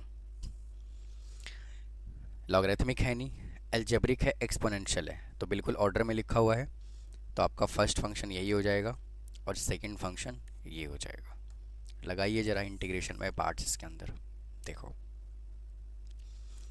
first function as it is EX का इंटीग्रेशन, फिर माइनस, फिर डेरिवेटिव ऑफ फर्स्ट फंक्शन, फिर इंटीग्रेशन ऑफ सेकंड फंक्शन, और फिर पूरे फंक्शन का इंटीग्रेशन। यहाँ तक कोई डाउट है तो बता दो। तो जी कोई डाउट नहीं। तो x as it is into e x का integration e x minus x का डेरिवेटिव 1 इंटू ई एक्स का derivative e x into D x. तो x into e x minus, और फिर से यहाँ पे क्या बचा, e x into D x बचा। तो x into e x minus e x का इंटीग्रेशन ई एक्स प्लस सी तो लिखना ही नहीं है यहाँ पर। और स्टूडेंट एक मिस्टेक मैंने कर दिया, क्या, यहाँ पर लिमिट नहीं लिखा, 0 से 1 लिमिट ऐसे आएगा, यहाँ पे लिमिट 0 to 1, यहाँ भी लिमिट 0 to 1 और यहाँ भी लिमिट 0 to 1। अब क्या करोगे, यहाँ से देखो ई एक्स ले लो कॉमन, ई एक्स कॉमन लोगे तो यहाँ से क्या बचेगा, x माइनस 1 0 to 1। अब लिमिट 1 पुट करोगे तो e raise to power 1 1 minus 1, ठीक है। उसके बाद 0 पुट करोगे, e raise to power 0 into x minus 1। तो e रेज टू पावर 1 और ये हो जाएगा 0 minus e raise to power 0 1। Student यहाँ पे ना x की जगह 0 पुट करना है, तो यह आ जाएगा 0 माइनस 1 इंटू माइनस 1। तो ये तो पूरा क्या हो गया 0 और ये प्लस का 1, तो आंसर इसका 1 आ गया, ठीक है। तो इस तरह से आपको इंटीग्रेशन बाय पार्ट्स के क्वेश्चन सॉल्व करना है जब आपको डेफिनेट इंटीग्रेशन के क्वेश्चंस दिए हुए होते हो। तो आइए अगली कहानी को देखते हैं। अब स्टूडेंट यहाँ से जो है ना वो स्टार्ट हो गया प्रॉपर्टीज़ ऑफ डेफिनेट इंटीग्रेशन। वैसे तो अगर हम बात करें प्रॉपर्टीज़ ऑफ डेफिनेट इंटीग्रेशन का जो क्वेश्चन था इस यानी कि 2025 और 6 के लिए, वो हमारे सिलेबस में नहीं था। प्रॉपर्टीज़ ऑफ इंटीग्रेशन के जो क्वेश्चन थे वो डिलीटेड था, लेकिन सीयूटी में पूछा हुआ है प्रॉपर्टीज़ ऑफ डेफिनेट इंटीग्रेशन। तो आइए इसके फार्मूले को समझ लेते हैं।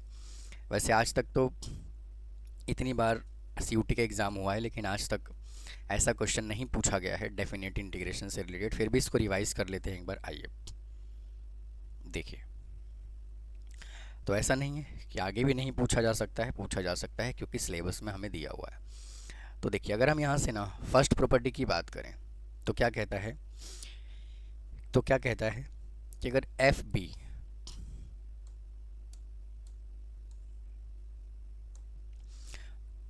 एफ ए से लेकर के बी तक एफ एक्स डी एक्स है, तो F B A F T D T के इक्वल होगा। मतलब कहने का ये है कि अगर मान लीजिए हमने कोई फंक्शन कंसिडर किया जो एफ एक्स में है, भाई मान लेते हैं कि कोई वैल्यू है, यहाँ पर है आपका ए और यहाँ है बी और इधर है एफ एक्स, ठीक है। तो हम अगर पूरे फंक्शन को क्या करते हैं, एफ टी डी टी में चेंज करते हैं, तो लिमिट यहाँ पे ए से बी एज इट इज़ रहता है और यहाँ पे एफ टी और फिर ये डी टी आ जाता है। मतलब कि जब हमने पूरे फंक्शन को सब्स्टिट्यूट करके x की जगह t लिया तो यहाँ पे क्या आ जाता है, एफ टी। तो इसका मतलब ये दोनों के दोनों क्या होता है, आपस में इक्वल होता है, ठीक है। अब नेक्स्ट प्रॉपर्टी यहाँ से क्या कहता है कि अगर एफ ए बी है डी एक्स है, तो हम इसको बी ए एफ एक्स लिख सकते हैं। कैसे, देखिए समझते हैं इसको। जैसे मान लो यहाँ पे जो फंक्शन है, अभी मैंने आपको बताया है कि अगर लिमिट यहाँ पे a से b है और F x into D X है ना, तो अभी मैंने आपको डेफिनेट इंटीग्रेशन में बताया है कि इसका जो फॉर्मूला होता है वो F B minus F A होता है, F B minus F A होता है, ठीक है जी।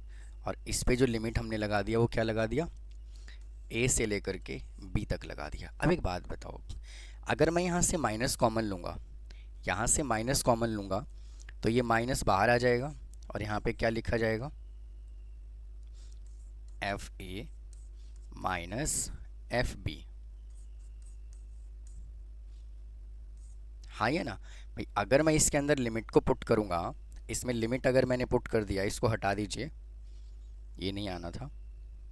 अगर ये फंक्शन है, ठीक है, और इसका हमने इंटीग्रेशन कर दिया, ये भाई इस फंक्शन का इंटीग्रेशन हमने क्या कर दिया, एफ एक्स प्लस सी, ठीक है।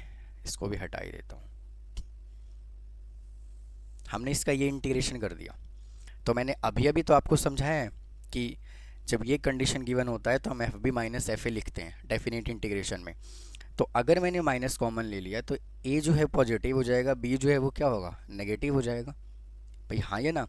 तो उस सिचुएशन में लिमिट यहाँ पे ए से बी हो गया और बी से ए हो गया और यहाँ पे नेगेटिव का साइन आ गया, कोई परेशानी है ही नहीं।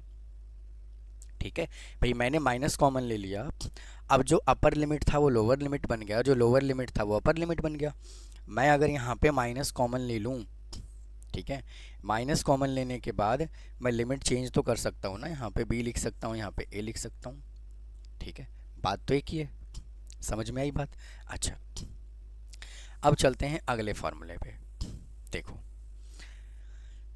और जो भी फार्मूला इंपॉर्टेंट है बेटा मैं आपको बिल्कुल क्लियर कर देता हूँ, जो भी आइडेंटिटीज़ यहाँ पे प्रॉपर्टीज़ इंपॉर्टेंट है मैंने उससे रिलेटेड डेडिकेटेड क्वेश्चन भी लिया हुआ है। ठीक है, तो जो इम्पोर्टेंट है उससे रिलेटेड क्वेश्चन पूछा जा सकता है। ठीक है, आइए, और इन्हीं क्वेश्चंस के से रिलेटेड एक्सरसाइज में भी क्वेश्चन और बुक में भी क्वेश्चन गिवन है। ठीक है, तो देखो, अब अगले वाला प्रॉपर्टी ना ये कहता है कि अगर यहाँ पे लिमिट a से लेकर के b तक है और fx into D x given है, तो इसमें ना जो फार्मूला काम करता है वो मॉडुलस वाले क्वेश्चन ज़्यादा होते हैं। कैसे समझते हैं इसको, देखो, जैसे मान लो कि b और a के बीच में 2-3 फंक्शन और गिवन है। मैं जब क्वेश्चन कराऊंगा ना ये वाला, तब आपको और अच्छे से क्लियर हो जाएगा। समझ में बात आई? तो देखो, एफ ए और मतलब कि ए और बी लिमिट के बीच में ना एक दो फंक्शन, एक दो नंबर और दिया हुआ है, मतलब लिमिट और दिया हुआ है। कैसे, देखो, मान लेते हैं कि ये लिमिट आपका आ गया ए और ये लिमिट आ गया बी, और बीच में एक लिमिट सी दिया हुआ है। सी का मतलब ये है कि मान लीजिए कि ये 4 दिया हुआ है और ये 5 दिया हुआ है ना, 4 5 नहीं, इसको कह लेते हैं 7, इसको कह देते हैं 9। और तो ए और बी के बीच में, ए और बी का मतलब ये है कि 7 और 9 के बीच में एक नंबर क्या आएगा, मान लेते हैं 8 आएगा। ठीक है, ए बी सी के फॉर्मेट में भी समझ सकते हो और नंबर के फॉर्मेट में भी आप समझ सकते हो इसको। तो यहाँ से जो लिमिट ब्रेक होगा ना वो ऐसे ब्रेक होगा। देखो कैसे ब्रेक होगा, ऐसे ए टू सी, मतलब कि पहले लिखोगे ए फिर लिखोगे सी, फिर यहाँ पे प्लस का साइन लगाओगे, फिर लिखोगे c to b, c to b. ठीक है, और जो फंक्शन यहाँ पे आएगा वो तो आएगा ही। समझ में बात आई? तो इस तरह से हम इसको ब्रेक करते हैं। मान लो यहाँ पे एक नंबर और हुआ डी, नंबर यही होगा, इन दोनों के बीच में ही कोई नंबर होगा। ठीक है, अगर नंबर मान लीजिए 7 से पहले अगर मान लो 6 आया तो हम इसमें कंसीडर नहीं कर सकते क्योंकि वो हमारे लिमिट का हिस्सा है ही नहीं। ठीक है, अगर मान लो डी आया तो फिर क्या करोगे, अब इसको ऐसे ब्रेक नहीं करेंगे, अब हम ब्रेक करेंगे ऐसे। कैसे, a to c plus c to d फिर प्लस डी टू बी, इस तरह से। समझ में बात आई? अब देखो क्वेश्चन को समझाता हूं तो आपको और अच्छे से क्लियर हो जाएगा कि मैं क्या बोल रहा हूं। देखो, यही जो है वो ये वाला प्रॉपर्टी बोला हुआ है कि अगर ए और बी के बीच में, ए और बी के बीच में अगर एक सी नंबर है तो सी टू ए हमने ब्रेक किया और सी टू बी ब्रेक किया। ठीक है, अब क्वेश्चन को देखो कैसे करना है, समझिए। देखो, यहाँ पर है मॉडुलस में x प्लस 2, इस तरह का क्वेश्चन पूछा जाता है और एक दो बार आया भी है पेपर में। तो यहाँ पे क्या है, x प्लस 2, तो x प्लस 2 को ना आप 0 के इक्वल पुट करो तो यहाँ पर क्या आएगा, x इज इक्वल टू -2 आएगा। भाई आएगा ना, तो इसका मतलब ये है आप एक नंबर लाइन बनाओ, यहाँ पे लिखोगे -3 और यहाँ पे लिखोगे 3। ठीक है, अब एक बात बताओ, क्या -3 और 3 के बीच में -2 आता है? तो बिल्कुल आता है, तो हमने यहाँ पे क्या लिख दिया, -2। तो बच्चे लिमिट ब्रेक होगा यहाँ से यहाँ तक और यहाँ से यहाँ तक। यही तो है फार्मूला। देखो, ए टू सी, ए ये है, बी ये है और सी हमने इसको माना। ठीक है, तो इसको ब्रेक करो लिमिट को। कैसे करोगे, यहाँ पर आएगा -3 से -2। ठीक है, और ये फंक्शन एज इट इज़, फिर प्लस। ठीक है, फिर -2 से 3 और फंक्शन यहाँ पे x plus 2 as it is. ठीक है। अब हमें यहाँ से ना मॉडुलस को हटाना है, तो मॉडुलस को हटाने के लिए आप क्या करोगे, देखो अपनी मर्जी से -3 और -2 के बीच में इसके अंदर वैल्यू डालो। ये सबसे सिंपल तरीका है, सबसे सिंपल मेथड है मॉडुलस को हटाने का।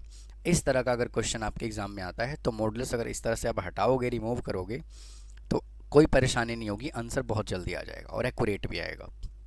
तो यहाँ से क्या करना है, अपनी मर्जी से x+2 में -3 और -2 के बीच में वैल्यू डालो। बीच में वैल्यू डालना है, मतलब -3 और -2 के बीच का कोई नंबर डालना है। कैसे, देखो मान लो भाई, मान लीजिए मैंने 2.5 डाल दिया, कुछ भी डाल लो, जो मन करे वो डाल लो। जब आप इसके अंदर x+2 के अंदर 2.5 डालोगे नेगेटिव का, तो 2 = माइनस का 0.5 आएगा, हाँ या ना। तो एक्चुअल में जो वैल्यू आया वो क्या आया, नेगेटिव में आया। तो जब ये नेगेटिव में आया तो लिमिट यहाँ पे -3 से 2 एज इट इज़ लिखना है और ये मॉडुलस को हटा देना है, ठीक है, और यहाँ माइनस का साइन लगा देना है, ठीक है। हमें मॉडुलस से मतलब नहीं है, हमें साइन से मतलब है, ठीक है ना।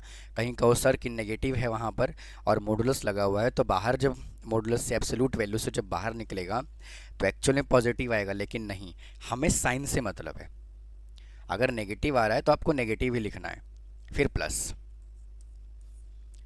और यहाँ पे -2 आएगा, -2, अब फिर -2 से 3। अब -2 और 3 के बीच में कोई भी वैल्यू इसके अंदर डालोगे ना तो पॉजिटिव ही आएगा, तो यहाँ पे आएगा x+2 पॉजिटिव का। अब सिंपल इसका इंटीग्रेशन करके लिमिट डाल दीजिए इसके अंदर, करिए ज़रा इंटीग्रेशन। ये माइनस को रखिए बाहर, x का इंटीग्रेशन x² / 2 + 2x, ये आपका आ जाएगा -3 से -2, फिर यहाँ पर आएगा प्लस x² / 2 + 2x -2 से 3, ठीक है। ये माइनस को रहने दीजिए एज इट इज़। अब लिमिट डाल दीजिए, -2 का स्क्वायर 4/2 -4x, फिर -3 का स्क्वायर 9/2, फिर प्लस है तो -3, तो यहाँ पे आ जाएगा कितना, +3 × 2 = 6, ठीक है। नहीं, प्लस नहीं आएगा, हाँ ठीक है भाई। देखो -2 का स्क्वायर किया तो 4/2 आ गया, फिर -2 × 2 4 आ गया, माइनस का यहाँ पे 4x नहीं आएगा, सिर्फ 4 आएगा, 4 आएगा। फिर फॉर्मूले में यहाँ पर माइनस होता है तो ये मैंने माइनस लगा दिया, फिर -3 का स्क्वायर 9 हो गया, और -3 × 2 -6, और फिर ब्रैकेट के बाहर माइनस है तो अंदर वाला साइन चेंज हो गया, फिर प्लस का साइन आएगा यहाँ पर। 3 का स्क्वायर करोगे 9/2 + 3 × 2 = 6, अब -2 पुट करोगे तो 4/2, और फिर यहाँ पे माइनस आएगा तो माइनस माइनस ये हो जाएगा प्लस कितना 2, ठीक है जी। अब देखो, अब इसको बस सॉल्व करना है, तो इसमें से इसको कैंसिल करोगे तो कितना आएगा, 2 - 4, तो 2 - 4 -9/2 +6 इंटू नहीं प्लस, यहाँ से कितना आएगा देखो, 9/2 भाई, 9/2 - 4/2 5/2 + 6 + 2 8, ये आ गया भाई इसका वैल्यू, ठीक है। यहाँ तक कोई डाउट जी नहीं। इसको सॉल्व कर लोगे तो 2 में से -4 गया तो -2 बचेगा, -9/2। एक काम करते हैं, इसको पूरा ही सॉल्व कर देता हूँ, एक ही बार में आ जाएगा आंसर। 2 और 6 8, 8 में से 4 माइनस किया तो कितना आया, 4 - 9/2 + 5/2 + 8, ठीक है। तो यहाँ से 2 ले लीजिए एलसीएम, तो 4 × 2 = 8 -9 + 5 + 16, तो यहाँ से 24 में से 24 में से 14 माइनस किया तो 10/2 = 5, आइए अगले क्वेश्चन की तरफ चलते हैं, देखो क्या कहता है। देखिए अब नेक्स्ट फार्मूला यहाँ से क्या कहता है, नेक्स्ट प्रॉपर्टी क्या कहता है कि अगर एफ ए बी है, limit F X D X है, तो इसका फार्मूला क्या लिखोगे, एफ ए प्लस बी माइनस एक्स लिखोगे। ठीक है, उसके बाद अगर जीरो से लेकर के ए तक गिवन है, अगर लिमिट जीरो से ए गिवन है, लिमिट अगर गिवन है तो उसके अकॉर्डिंग आपको फार्मूला अप्लाई करना है। ठीक है ना। अब जैसे मान लो इसके अंदर क्या करना था, इनमें क्या करना था, अगर ये एफ टी डी टी है तो ये वाला फार्मूला था, अगर ए से बी है, अगर यहाँ नेगेटिव वाला लगाना है तो ये लिमिट एक्सचेंज हो जाएगा, अगर मॉडुलस फंक्शन है तो इसके अंदर ये वाला फार्मूला लगाना है, ऐसे करना है। ठीक है, उसके बाद इसमें अगर ए से बी गिवन है, फंक्शन बी ए से बी गिवन है, तो दोनों लिमिट को ऐड करके माइनस एक्स कर दीजिए तो आपका आंसर आ जाएगा। उसके बाद अगर लिमिट यहाँ पे जीरो से ए गिवन है तो यहाँ पे अप्लाई करना है क्या, ए माइनस एक्स। ठीक है, अब ये प्रॉपर्टी देखो ज़्यादा इंपॉर्टेंट है। ठीक है, तो इसमें मैंने क्वेश्चन वापस से लिया हुआ है। ठीक है, तो इन दोनों के अंदर ये वाला प्रॉपर्टी लगा करके सॉल्व करो। देखो दोनों में जीरो से ए गिवन है और यहाँ पे जीरो से वन गिवन है, तो सॉल्व करो ज़रा। देखिए ये फर्स्ट इक्वेशन इसको मान लेते हैं। ठीक है, अब सीधा इसके अंदर लिमिट डालिए, जीरो से ए, इसको आई कह दो क्वेश्चन को ही, और एक आई यहाँ से चलेगा आपका एज इट इज़। तो जीरो से ए इसके अंदर लिमिट डालो, एक्स की जगह पे क्या डालना है, जीरो से ए का मतलब ए माइनस एक्स, तो अंडर रूट क्या आएगा, a minus x divided by x की जगह पे क्या आएगा, ए माइनस एक्स, फिर plus a as it is minus a minus x. ठीक है, इसको जब सिंप्लीफाई करोगे तो zero to a under root a minus x divided by under root a minus x, फिर प्लस ए से ए कट जाएगा, ब्रैकेट के बाहर माइनस है तो अंदर वाला साइन चेंज होकर के पॉजिटिव एक्स बच जाएगा। अब क्या करोगे, देखो एक आई ये है, सेकंड आई ये है, दोनों को ऐड कर दो, तो आई प्लस आई को ऐड कर दोगे तो क्या बनेगा, लिमिट जीरो से ए एज इट इज़, और एक वैल्यू तो यहाँ पर है root x divided by under root x. भाई ये देखो ना एक्स गिवन है, फिर प्लस इसको ठीक करते हैं थोड़ा सा, under root x plus under root a minus x, फिर यहाँ पे प्लस का साइन आएगा और यहाँ पे आएगा a minus x divided by under root a minus x plus under root x. ठीक है जी, कोई दिक्कत तो नहीं। अब आई और आई को ऐड करोगे तो क्या आएगा, two I is equal to, zero से ए लिखना है एज इट इज़, यहाँ पे एलसीएम क्या आएगा, सेम आएगा, under root x plus under root a minus x, तो यहाँ पे लिखोगे under root x plus under root a minus x, ये कट गया, तो two I is equal to, यहाँ पे बचा one into D x zero से ए। तो अब क्या करोगे, देखो two I as it is equal to एक वन का इंटीग्रेशन क्या होगा, एक्स और लिमिट जीरो से वन, तो सॉरी जीरो से ए है, जीरो से ए, तो two I is equal to a, zero put करोगे तो जीरो, तो I is equal to a upon two आएगा इसका आंसर। तो स्टूडेंट जितने भी इस तरह के क्वेश्चंस होंगे ना, उन सब का आंसर जो है a upon two, one upon two ऐसे आएगा। अब ये क्वेश्चन जो गिवन है इसको भी सॉल्व करिए। इसमें हमें क्या गिवन है, ज़ीरो से वन लिमिट गिवन है और x into one minus x, तो इसको भी ऐसे ही करो, x into one minus x, ये हमें गिवन है क्या, x into one minus x, और लिमिट हमें गिवन है जीरो से वन इंटू डी एक्स। तो फिर से क्या करो, जीरो से वन इसको i के इक्वल मान लो। ठीक है, इसको i के इक्वल जूम कर लीजिए, x की जगह पे क्या पुट करना है, a माइनस एक्स, तो और यहाँ पर n भी है ना, तो a minus x into one minus x raise to power n, फिर वापस से लिमिट जीरो से one, one minus x into one minus one plus x raise to power n। उसके बाद देखो यहाँ से क्या करना है आपको,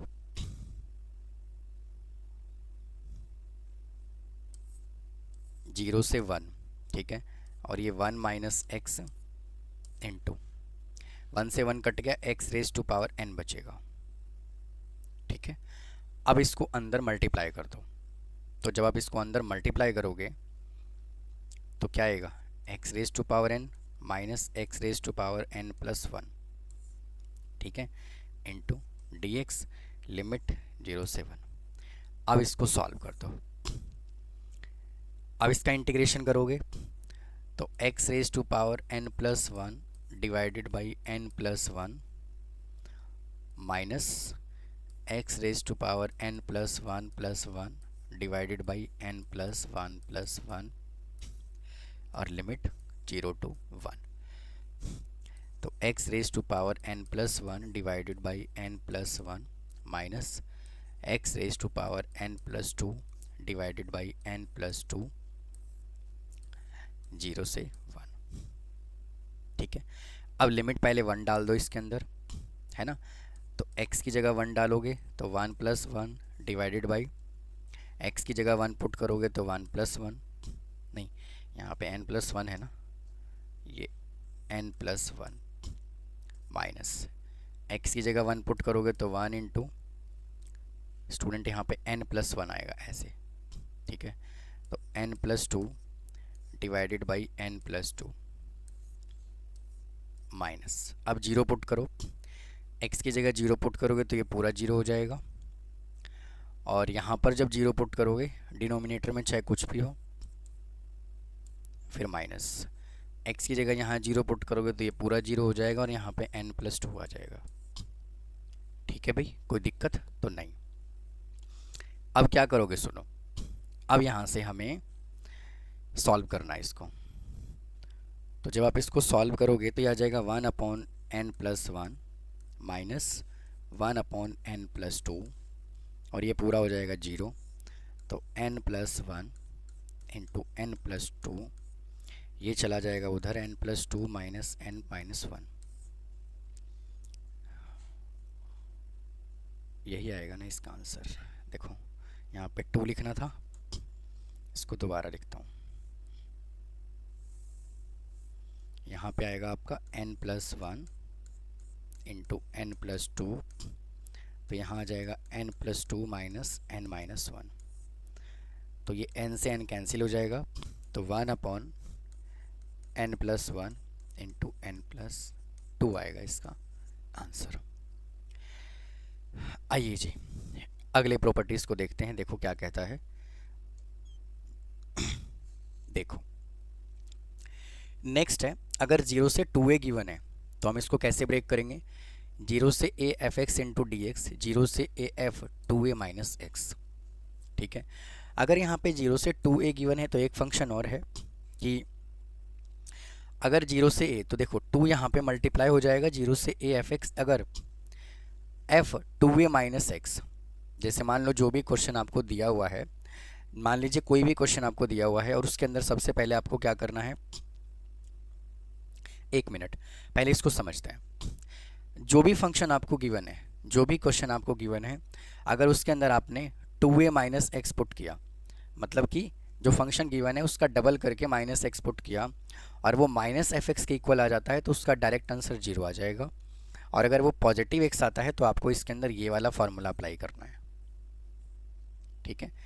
नेक्स्ट प्रॉपर्टी क्या कहता है कि अगर माइनस ए से ए है, ठीक है, माइनस ए से ए है, तो अगर ये ऑड फंक्शन है तो आंसर जीरो आएगा, और अगर इवन फंक्शन है तो आपको इसके अंदर ये फार्मूला अप्लाई करना है।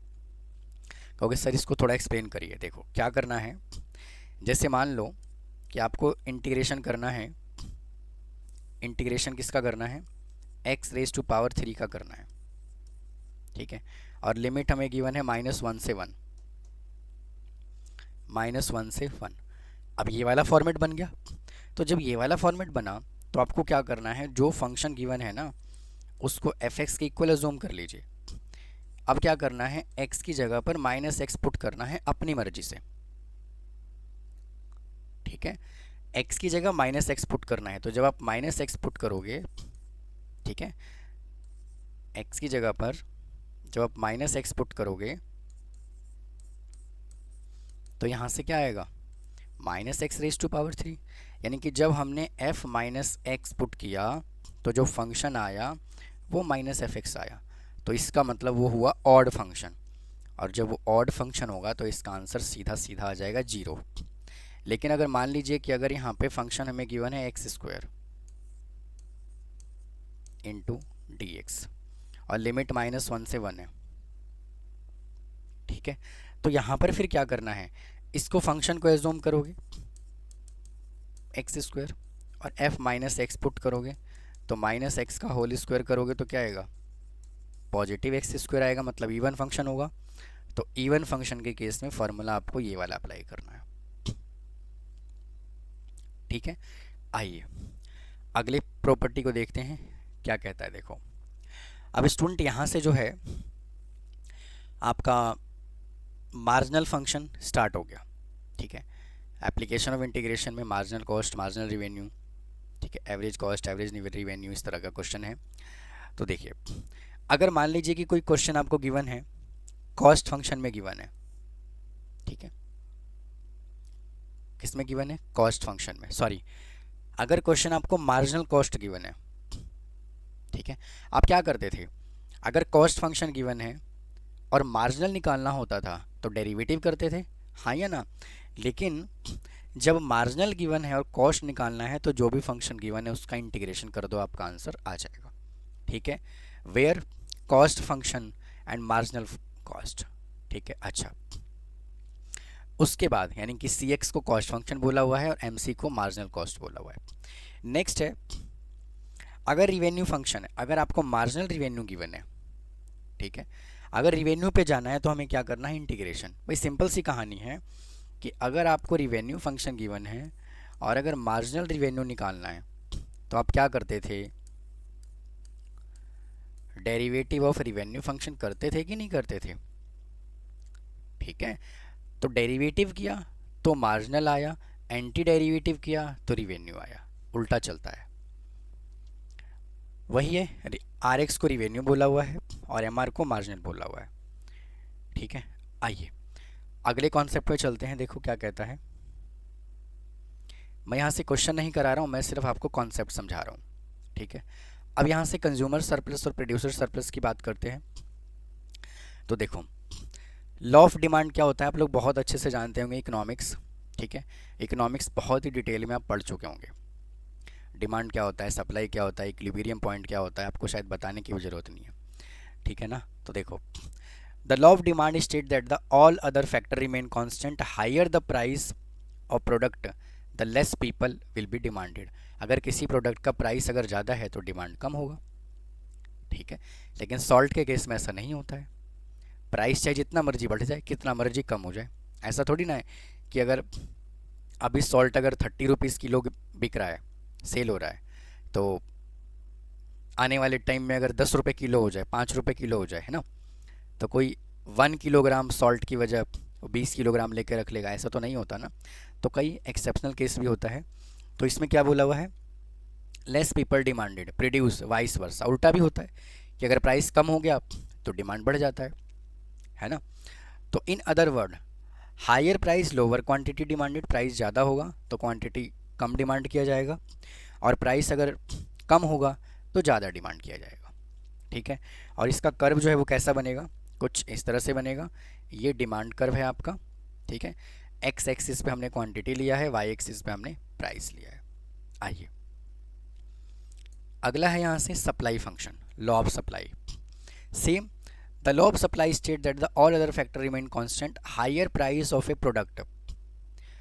अगर किसी प्रोडक्ट का प्राइस अगर बहुत ज़्यादा है, ठीक है, मतलब ज़्यादा है समझ लेते हैं, किसी प्रोडक्ट का प्राइस अगर ज़्यादा है तो क्या होता है, सप्लायर चाहता है कि ज़्यादा से ज़्यादा मेरा गुड्स जो है वो मार्केट में बिके, सेल हो। वो क्या कहता है, the more supplier will supply that the product. तो सप्लायर जो है बहुत ही ज़्यादा प्रोडक्ट को सप्लाई करने के लिए इच्छुक रहता है, समझ में बात आई। और इसका उल्टा चलता है, अगर प्राइस अगर कम हो जाए किसी प्रोडक्ट का तो सप्लायर अपने आप ही उसका जो सप्लाई है वो क्या करता है, कम कर देता है। तो इसका जो कर्व बनेगा वो कैसा बनेगा, ऐसा बनेगा, ये सप्लाई कर्व है। और यहाँ से ये क्वांटिटी डिमांड किया हुआ है, ठीक है, और यहाँ पे प्राइस दिया हुआ है, तो इसका कर्व कुछ ऐसे बनेगा, ठीक है। आइए अगले को देखते हैं, यहाँ से क्या कहता है।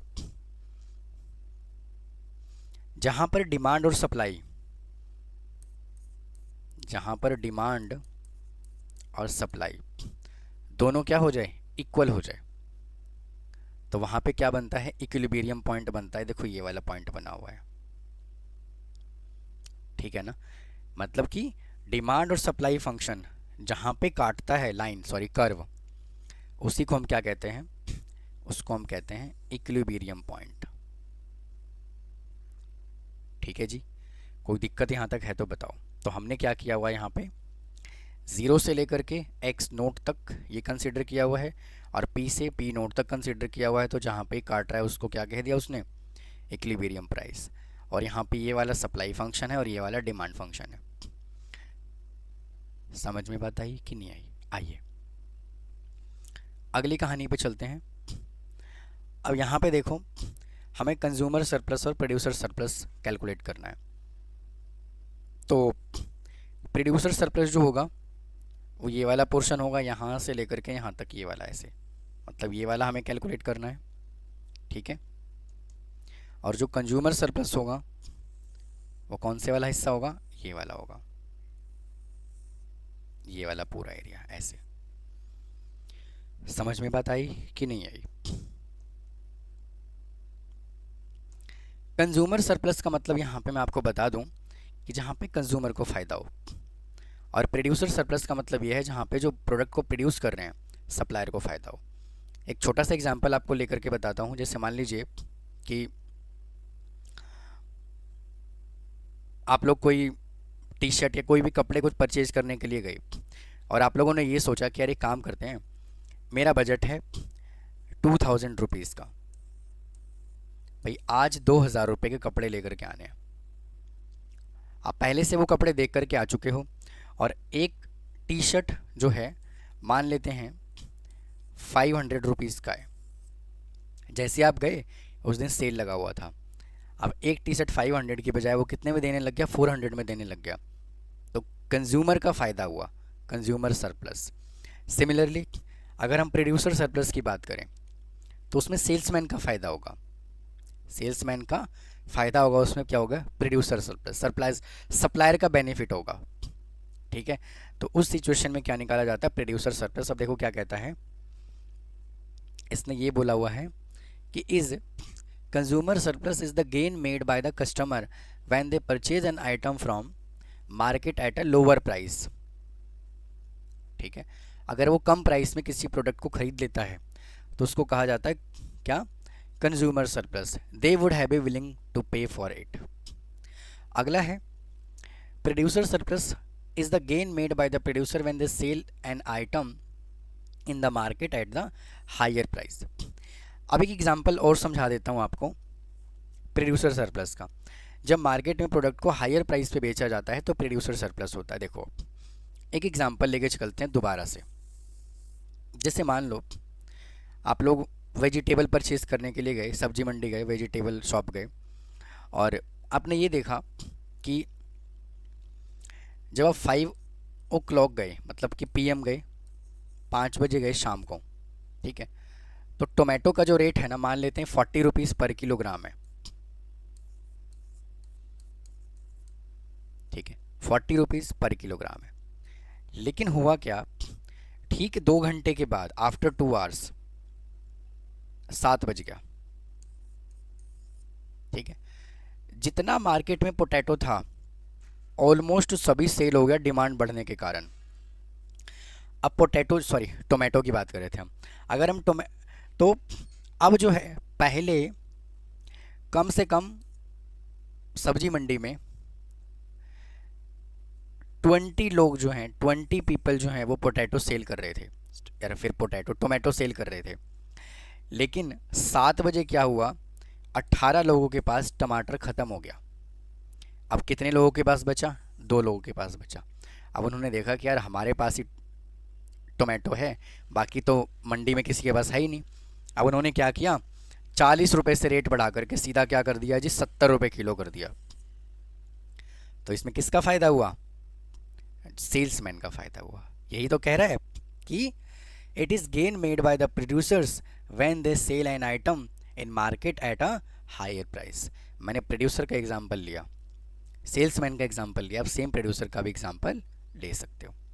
ठीक है जी, आइए अब चर्चा को और आगे बढ़ाते हैं।